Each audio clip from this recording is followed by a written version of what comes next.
लंबा धरना है जिसके अंदर पार्टी अपने झंडे के साथ आंदोलन करेगी और आंदोलन इस प्रदेश के नौजवानों का भविष्य सुरक्षित करने के लिए और पूर्ववर्ती सरकारों की जो मिलीभगत रही है हमेशा, एक सरकार आने से पहले जिस तरह की बात करती है और आने के बाद किस तरह का व्यवहार होता है, ये भांडाफोड़ राष्ट्रीय लोकतांत्रिक पार्टी राजस्थान में करेगी। ऐसा ही भर्ती रद्द करने और आरपीएससी पुनर्गठन और पेपर लीक की घटनाओं को रोकने के लिए लगातार राष्ट्रीय लोकतांत्रिक पार्टी का ये करना। हमने पहले ही दिन ये शुरुआत में कहा था कि जब तक भर्ती रद्द नहीं होगी हम लड़ते रहेंगे। हमें दिल्ली कूच करना पड़े क्योंकि हाईकोर्ट के अंदर मामला चल रहा है। पिछले लोकसभा के अंदर इस मामले को एक बार उठाया हमने, एक बार 18-19 में 21 को लोकसभा और चलेगी, उसमें दोबारा इस मामले को उठाएंगे। ऑल पार्टी मीटिंग के अंदर उठाया, नड्डा जी को हमने ध्यान दिलाया कि आप जब गए थे तो इस पर चर्चा होनी चाहिए पार्लियामेंट के अंदर कि देश में जिस तरह पेपर लीक की घटना जब बिहार, बंगाल और राजस्थान बदनाम काम हो गया और यहाँ एक बार बीजेपी एक बार कांग्रेस आती, अमित शाह गए, प्रधानमंत्री गए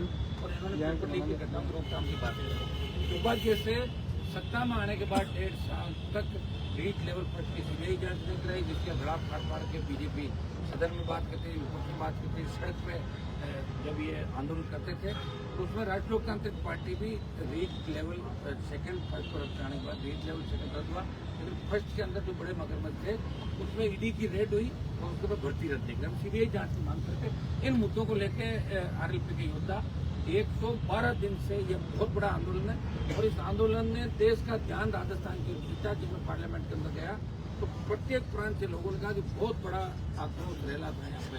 तो एक बड़ी आक्रोश रैली, लाखों की तादाद में नौजवान आए, तपती धूप के अंदर, आपको तूफान आंधी के अंदर यहाँ धरने दिए, जेल पर आंदोलन चलाया, राज्यपाल से हम मिले, बीच में दूसरे आंदोलन भी कर रहे थे, लगातार आंदोलन भी कर रहे थे और इस आंदोलन में भी हमारे योद्धा टिके हुए थे। तो मैं तो बधाई दूंगा योद्धाओं को, निश्चित रूप से शुभ समाचार हमें मिलेगा। नहीं मिलेगा तो हम दिल्ली को घेरेंगे और दिल्ली की सरकार से एसआई भर्ती को रद्द कराएंगे। आरपीएससी पुनर्गठन आप देखिए धीरे धीरे बात चल पड़ी कि आरपीएससी का पुनर्गठन होगा।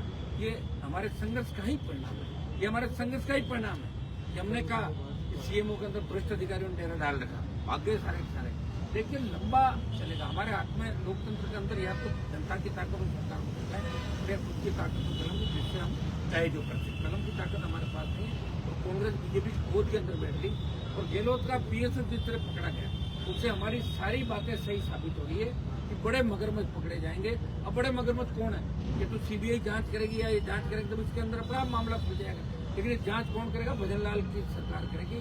लेकिन भजन लाल की एसओजी अभी बड़े मगरमच्छों को नहीं पकड़ेगी क्योंकि एसओजी के अधिकारी कह रहे हैं कि हमें ऊपर से ये है कि एक बार आसपास हाथ डालो, मेन के हाथ में डालो, ईडी की रेड भी करो लेकिन डराओ भगाओ ताकि ब्लड प्रेशर की टेबलेट चालू हो जाए, नेता तंग करो, परेशान करो, लेकिन पूरा मत मारो, अधमरा कर दो ताकि हमारी भी वो रहेगी। यही चलता है राजस्थान के अंदर। तो भाइयों हमें इस जो ये मामला है इसके अंदर निश्चित रूप से बहुत बड़ी लड़ाई, ये लड़ाई ऐसा रंग लाएगी कि 28 में लोग कांग्रेस बीजेपी को छोड़ के राष्ट्रीय लोकतांत्रिक पार्टी को अपनी एक पार्टी के रूप में स्थापित करेंगे, सत्ता आरएलपी के हाथ में सौंपेंगे।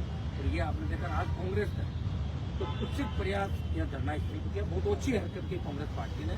मुझे सारा पता है कि गहलोत, पायलट, डोटासरा और दिल्ली चारों थे तो इशारे में कुछ लोगों का आप उधर जाओ, ये बहुत ही अच्छी हरकत कांग्रेस पार्टी की और इसका बदला भी राष्ट्रीय लोकतांत्रिक पार्टी के कार्यकर्ता। पहले भी कांग्रेस को 0 पर लाया था मैं 19 के अंदर, उससे पहले भी लाए और आवश्यकता पड़ी तो कांग्रेस को फिर सबक सिखाएंगे। ऐसी ओछी मानसिकता हमने कभी नहीं रखी। अगर उनको यहाँ करना था तो साइड में कर लेते, किसी का बैनर हटा के। अब कल को अशोक गहलोत कह देगा मैं तो भजन लाल का बैनर हटा मैं बैठूंगा सीट को बैठा देगा क्यों? ये धरना चल रहा है परमिशन से। और जिस तरह नौसी के नेताओं के यहाँ भेजा, मैं धन्यवाद दूंगा हमारे योद्धाओं के कि उन्होंने उनको भगा दिया है धरना स्थल से, वो भाग गए और मुझे आना पड़ा। मैं कांग्रेसियों को कहना चाहता हूँ आप सुधर जाओ, नहीं तो ठीक नहीं रहेगा राजस्थान के अंदर। ये मेरी चेतावनी है, आप अपना काम करो। इंडिया अलायंस के अंदर मैं आपके साथ खड़ा हूँ, ज्यादा करूँ तो इंडिया अलायंस भी जाएगा बाढ़ में और मैं मेरे बच्चों के साथ अगर इस तरह की हरकत हुई कतई बर्दाश्त नहीं हुआ। तुम साल चोर हो और तुमने 70 साल राजस्थान को लूटा, तुम्हारे अंदर झांक के देखो किस तरह बीजेपी के नेताओं के पैरों पड़े तो तुम शर्म आने की। तुम भजन लाल ने कहा था कि अंधेरे में ही लोग आते हैं, कोई बंगले के लिए बैठा, गाड़ी के लिए बैठा, कोई सिक्योरिटी के लिए बैठा, हाथ जोड़ के घूमते, शर्म नहीं आती तुमको? तो राजस्थान के नौजवानों से मैं आग्रह करूंगा कि कांग्रेस के मुंह पर भी काली पोते तो भारतीय जनता पार्टी का भी हटाएं यहाँ से और राष्ट्रीय लोकतांत्रिक पार्टी की सरकार बनाए। भाइयों समय जरूर लगेगा लेकिन आपकी मजबूत सरकार आएगी। वो दोनों सरकारों का दिमाग ठीक करेगा, मिला जुली खेल को खत्म करेगा। वैसे कब तक फैसला होगा अयोध्या का भी? अब हाईकोर्ट देखिए, अब हाईकोर्ट का ऐसा है, हाईकोर्ट से बात तो हमें जल्दी नहीं ना, हमें पूछ करना है। तो दिल्ली से आगे हमने कहा जाने से दिल्ली तक जाएंगे, हम वहाँ जाएंगे, दिल्ली जाएंगे, दिल्ली हम घेर लेंगे, ये हमें पूरा भरोसा, दिल्ली हम घेरेंगे।